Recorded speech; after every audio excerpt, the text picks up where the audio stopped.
అందరికీ నమస్కారం అండి. నేను మీ ఉమామహేశ్వరిని. అందరూ ఎలా ఉన్నారండి? నేను బాగున్నాను. మీరందరూ బాగుండాలని భగవంతుని ప్రార్థిస్తున్నానండి. ఈరోజు ఒక కొత్త రకం వెరైటీ వంట చేయబోతున్నానండి. అది నాకు కొత్త రకం. మీకు అందరికీ తెలుసో తెలీదో నాకు తెలియదు. ఒకసారి చూడండి, చాలా బాగుంటుందండి. ములక్కాడ గోంగూర కర్రీ అండి. వెజ్ కర్రీ అండి. అదిరిపోతుందండి. గోంగూర అండి, పచ్చిమిరపకాయలు, అలాగే 2 ములక్కాడలు, ఒక నిమ్మకాయ సైజ్ అంతా చింతపండు అండి, అలాగే 2 ఉల్లిపాయలండి. చూసారు కదా. అలాగే కారం, కూరకి సరిపడా ఆయిల్, అలాగే పసుపు, all in one masala powder అండి, సాల్ట్ అండి.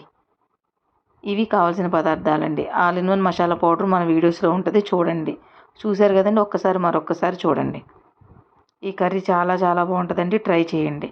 గోంగూరని నీట్గా కడిగేసి కట్ చేసేసి పెట్టుకోవాలండి. అలాగే ములక్కాడలను కూడా నీట్గా కడిగేసి కట్ చేసి పెట్టుకోవాలండి. ఆనియన్స్ని చిన్న చిన్న ముక్కలుగా కట్ చేసుకోవాలండి. అలాగే పచ్చిమిరపకాయలండి. అదేవిధంగా చింతపండు తీసుకున్నాం కదండి, శుభ్రంగా కడిగి మళ్ళీ నానబెట్టుకోవాలండి. నిమ్మకాయ సైజ్ అంత చింతపండు అయితే సరిపోతుందండి. చూసారు కదండి.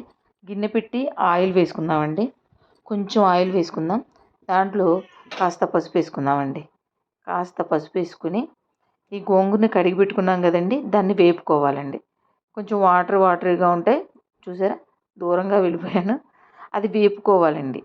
నీట్గా కడిగి పెట్టుకోవాలండి. ఒక చిన్న కట్ట గోంగూర అయితే సరిపోద్దండి. 2 ములక్కాడలు కదా. అదే క్వాంటిటీ పెరిగితే గోంగూరని పెంచుకోవాలి, ములక్కాడని పెంచుకోవాలండి. చింతపండు కూడా కొంచెం పెంచుకోవాలండి. చూసారు కదండి. వేపుకోవాలండి.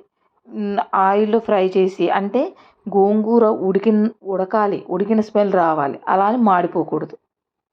అప్పుడు కూర చాలా బాగుంటుందండి. కొంచెం సాల్ట్ వేసుకుందామండి. చూసారు కదండి. కొంచెం సాల్ట్ వేసుకుందాం. కొంచెం కారం వేసుకుందామండి. అంటే గోంగూరకు కూడా కారం, ఉప్పు పడతాయి అన్నమాట. అలా వేపుకోవాలండి. గోంగూరని వేపుకుంటే తక్కువైపోతుంది కదండి. అది కొంచెం బాగానే ఉంది, మరీ తక్కువగా కనబడుతుంది. బాగుంటుందండి.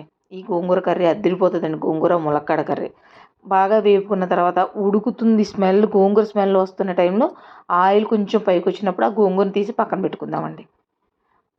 గోంగూర ఉడికిన స్మెల్ రావాలండి. అలా మాడకుండా చూసుకుని పక్కన పెట్టుకోవాలండి. అదే గిన్నెలో అండి కొంచెం ఆయిల్, మన ఆయిల్ దాంట్లో ఉంటుంది కదండి, దాంతో ఒక 5 గిన్నెలు ఆయిల్ వేద్దామండి. ఆయిల్ వేసి సన్నగా కట్ చేసిన ఉల్లిపాయ ముక్కలు, పచ్చిమిరపకాయ ముక్కలు వేపుకోవాలండి. చూసారు కదండి. వేపుతున్నానండి. అదే గిన్నెలో అండి, అదేమీ మాడలేదండి. వేపుకొని దాంట్లో కొంచెం వేగాలండి. కొంచెం వేగిన తర్వాత ఒక పెద్ద మన స్పూను కూరకి సరిపడంత సాల్ట్ ఒకసారి వేసేస్తానండి. చూడండి, ఒక స్పూన్ సాల్ట్ వేసానండి. సాల్ట్ వేసుకున్నాక వేపాలండి. సాల్ట్ వేసుకుని వేపితే త్వరగా ఉల్లిపాయ మెత్తపడుతుందని వేసానండి. అప్పుడే ఒక చిన్న స్పూను పసుపు వేసుకోవాలండి. పసుపు వేసుకొని ఉల్లిపాయ, పచ్చిమిరపకాయలు, సాల్ట్ వేసి వేపుకోవాలండి. వేపుకున్న దాంట్లో చూసారు కదండి, మనం నీట్గా కట్ చేసి పెట్టుకున్న ములక్కాడలని వేసేద్దామండి. వేసేసి కాసేపు వేగనిచ్చి మూత పెట్టి మగ్గించుకోవాలండి. సిమ్లో పెట్టేయాలండి. ఇప్పటిదాకా హై ఫ్లేమ్లో ఇప్పుడు సిమ్లో పెట్టి కాసేపు మగ్గించుకోవాలండి. మగ్గితే కొంచెం ములక్కాడ మెత్తపడుతుందండి. చూసారు కదా. మూత పెట్టేశానండి. కాస్త మగ్గిన తర్వాత మన all in one masala powder వేసుకుందామండి. ఒక పెద్ద స్పూన్ వేసుకుందామండి. ఇది కూరకి మంచి టేస్ట్ని ఇస్తుందండి. మన మసాలా పౌడరే, కావాలంటే మన వీడియోస్లో ఉంటుంది, చూడండి. చాలా బాగుంటుందండి. కొంచెం సేపు వేగిన తర్వాత మరలా మూత పెట్టేసుకొని కాసేపు మగ్గిద్దామండి. కాసేపు మగ్గిన తర్వాత అప్పుడు చూసారు కదండి, మగ్గిందండి. ఆయిల్ కూడా కొంచెం పైకి వచ్చింది. ఇప్పుడు కారం వేసుకోవాలండి. ఆ స్పూన్తో ఒక 3 స్పూన్లు కారం వేసుకుందామండి. చూసారు కదండి. కారం 3 స్పూన్లండి. కారం మసాలా కారం అండి. ఈ కారం ఎలా తయారు చేయాలో మన వీడియోస్లో ఉంటుంది, చూడండి కావాలంటే. 3 స్పూన్లు వేసానండి. 3 స్పూన్లు వేసి కలుపుకొని కాస్త వేగిన తర్వాత అప్పుడు మనం గోంగూరని వేపి పెట్టుకున్నాం కదండి, ఆ గోంగూరని ఈ ములక్కాడలో కలిపేయాలండి. ఫస్ట్ గోంగూరని వేపుకోవడం వల్ల పచ్చివాసన అనేది రాదండి. గోంగూర కూడా బాగా వేగుతుందండి.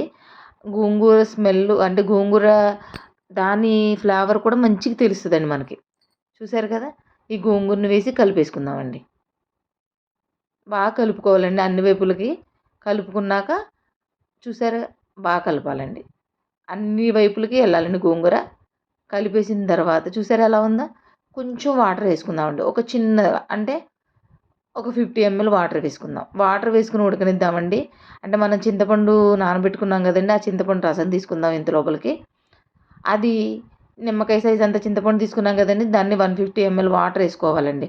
ఒక టీ గ్లాసులో పెద్ద టీ గ్లాసుడు వాటర్ వేసుకుంటే సరిపోతుంది. అంటే అంత రసం తీసుకోవాలండి చింతపండు రసం.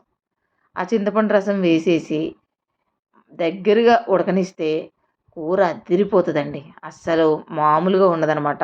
పులుపుని ఇష్టపడే వారికి ఈ కూర చాలా చాలా బాగుంటుందండి. చూసారు కదండీ ఎలా ఉందో? ఇప్పుడే అదిరిపోతుందండి. ఆ కలిపిన తర్వాత అండి మూత పెట్టేసేసి అప్పుడప్పుడు తీసుకుంటూ ఫస్ట్ హై ఫ్లేమ్లో పెట్టుకొని మధ్యలో మీడియం ఫ్లేమ్లో పెట్టుకొని తర్వాత కాస్త సిమ్లో పెట్టుకొని ఉడకనివ్వాలండి. ఎప్పుడైనా కూరని అలా వదిలిపెట్టేయకూడదండి. అప్పుడప్పుడు చూస్తూ ఉండాలి. అప్పుడప్పుడు చూస్తే కూర ఏ ఏ స్టేజ్లో ఉందో తెలుస్తుందండి. అంతేగాని కూరని అక్కడ పెట్టేసి మాత్రం మళ్ళీ వేరే పనిలోకి వెళ్ళిపోకూడదండి. చూసారు కదండీ ఉడుకుతుంది. అప్పుడప్పుడు తీస్తూ ఒకసారి కలుపుకొని కూర ఎక్కడ దగ్గర పడిందో లేదో చూసుకుంటూ ఉండాలండి. దీంట్లో మనం పచ్చిమిరపకాయ కూడా తినేయచ్చండి. అంత టేస్టీగా ఉంటుందండి. పులప వల్ల ఆ టేస్ట్ వస్తుందండి. గోంగూర పుల్లగా ఉంటుంది అనుకుంటారు కానీ కొంచెం పులప తక్కువ అండి. కొంచెం పులప మనం వేసుకోవాల్సిందే. అందుకే గోంగూర వేసినా కూడా కొంచెం నిమ్మకాయ అంత సైజు పులప వేసామండి. చింతపండు వేసాం. చూసారు కదండీ ఎలా ఉందో? అలా దగ్గర పడుతున్నప్పుడు కూర దాదాపుగా అయిపోతుందండి. ఇప్పుడు మూత తీసి ఉడకనిద్దామండి కాసేపు. మూత తీసి ఉడకనిస్తే కూర అయిపోతుందండి. చాలా చాలా బాగుంటుందండి. ఒకసారి ట్రై చేయండి. ఇంతేనండి ములక్కాడ గోంగూర కర్రీ. మా వీడియోస్ కనుక మీకు నచ్చితే మా ఛానల్ని సబ్స్క్రైబ్ చేయండి. మా వీడియోస్ని లైక్ చేయండి. కామెంట్ చేయండి. మా వీడియోస్ని షేర్ చేయండి. చూసారు కదండీ! కూర రెడీ అయిపోయిందండి. ఆఫ్ చేసేసాను. వేరే గిన్నెలో పెట్టాను చూడండి. అదిగోండి ములక్కాడ గోంగూర కర్రీ అద్దిరిపోతుందండి. ఉంటానండి.